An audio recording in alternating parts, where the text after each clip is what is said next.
जय श्री कृष्णा दोस्तों, व्यसना फैमिली में आपका स्वागत है। दोस्तों, हर महीने की कृष्ण पक्ष की चतुर्थी को संकष्टी चतुर्थी कहा जाता है। यह व्रत बहुत ही शुभ और श्रेष्ठ माना गया है। जीवन में चल रही किसी भी प्रकार की परेशानी को दूर करने के लिए बहुत ही सरल उपाय बताया गया है। अगर आपको संतान से संबंधित कोई परेशानी चल रही है या धन से संबंधित परेशानी चल रही है तो इस दिन गणेश जी का पूजन अवश्य करना चाहिए और उपाय आपको अवश्य करना चाहिए। दोस्तों, संकष्टी का अर्थ ही होता है संकटों को हरने वाली। गणेश जी देखिए प्रथम पूज्य हैं, रिद्धि सिद्धि के दाता हैं। कोई भी मांगलिक शुभ कार्य करने से पहले गणेश जी का आवाहन किया जाता है, उनका स्मरण किया जाता है ताकि आपका हर कार्य सफल हो। दोस्तों, विशेष रूप से जो गणेश चौथ का व्रत होता है वो संतान की प्राप्ति के लिए, संतान की दीर्घायु के लिए, यानी संतान की कुशलता के लिए किया जाता है।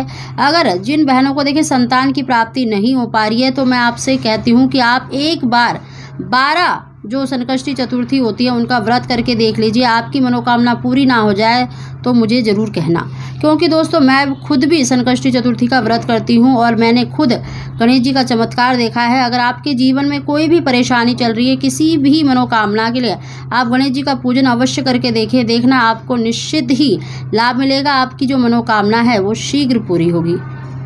दोस्तों, संकष्टी चतुर्थी का व्रत करना बहुत ही मुश्किल होता है क्योंकि ये सूर्य उदय से रखा जाता है, बिल्कुल निर्जला व्रत, और सायंकाल के समय चंद्रमा को अर्घ्य देकर ही व्रत खोला जाता है। लेकिन अगर आप कर लेते हैं तो ऐसी कोई भी मनोकामना नहीं है जो आपकी पूरी ना हो। दोस्तों, आप व्रत नहीं भी कर सकते तो आप गणेश जी का पूजन अवश्य किया करें और जो चैनल में हम उपाय बताते रहते हैं उनको भी अवश्य किया करें, तो निश्चित ही आपको लाभ मिलेगा। आपकी जो मनोकामना है वो शीघ्र पूरी होगी।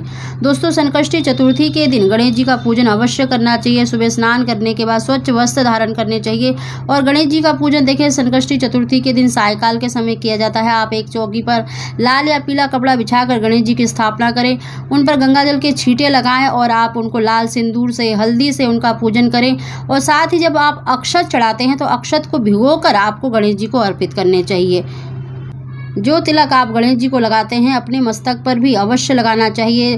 गणेश जी की प्रिय वस्तु जैसे लौंग, इलायची, मतलब हरी दुर्वा 11 या 21 की संख्या में अवश्य अर्पित करने चाहिए। उनको भोग भी अवश्य लगाना चाहिए। आप पंचमेवा का, केला का, लड्डू का, जो भी गणेश जी की प्रिय वस्तु हैं आप किसी भी वस्तु का भोग लगा सकते हैं। और गणेश जी के आगे धूप दीप जलाकर देखिए, गणेश जी के आगे आपको चौमुखा दीपक जलाना चाहिए, यानी 4 बत्ती वाला दीपक जलाना चाहिए। और गणेश जी के आगे आप किसी भी मंत्र का 11 या 21 या 108 बार मंत्र का जाप करना चाहिए। ओम गण गणपते नमः, ओम श्री गणेशाय नमः या ओम पार्वती प्रिय नंदनाय नमः। किसी भी मंत्र का आपको 11, 21 या 1 माला का जाप तो अवश्य करना चाहिए और अपनी प्रार्थना अवश्य बोलनी चाहिए, जो भी आपकी इच्छा है, जिस भी मनोकामना के लिए आपने गणेश जी का पूजन किया है।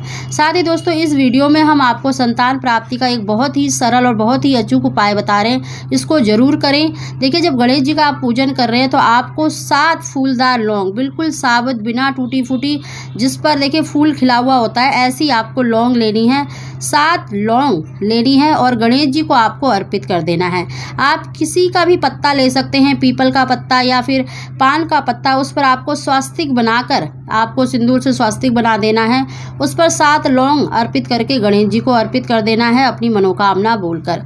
साथ ही दोस्तों, पूजा करने के आधे घंटे के बाद उन फूलदार लौंग को आपको उठा लेना है और आपने जो भी कपड़े पहने हैं उसके पल्लू पर आपको बांध देना है। चाहे आपने सूट डाला है, साड़ी पहना है, तो आपको चुन्नी में या फिर अपने पल्लू में उनको बांध के रखना है और गणेश जी का मतलब ध्यान करते रहना है, उनके मंत्रों का जाप करें। और जब चंद्रमा निकल आता है उस समय तक आपको बांध के रखना है। चंद्रमा को अर्घ्य देने के बाद ही आपको उन फूलदार लौंग को अपने घर के मंदिर में रख देना है। देखना, ऐसा करने मात्र से आपकी जो मनोकामना है वो शीघ्र पूरी होंगी। साथ ही दोस्तों, चंद्रमा को अर्घ्य अवश्य देना चाहिए। इससे आपको संतान प्राप्ति में आ रही रुकावटें दूर होती हैं, संतान से जुड़ी हुई परेशानियां भी दूर होती हैं।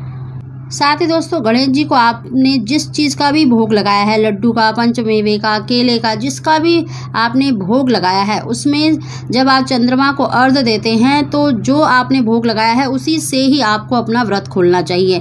यानी जो प्रसाद आपने गणेश जी को अर्पित किया है वो स्वयं भी, मतलब घर परिवार में तो अवश्य बांटें, आपको खुद भी मतलब ग्रहण करना चाहिए। ऐसा करने से आपकी जो मनोकामना है वो शीघ्र पूरी होती है।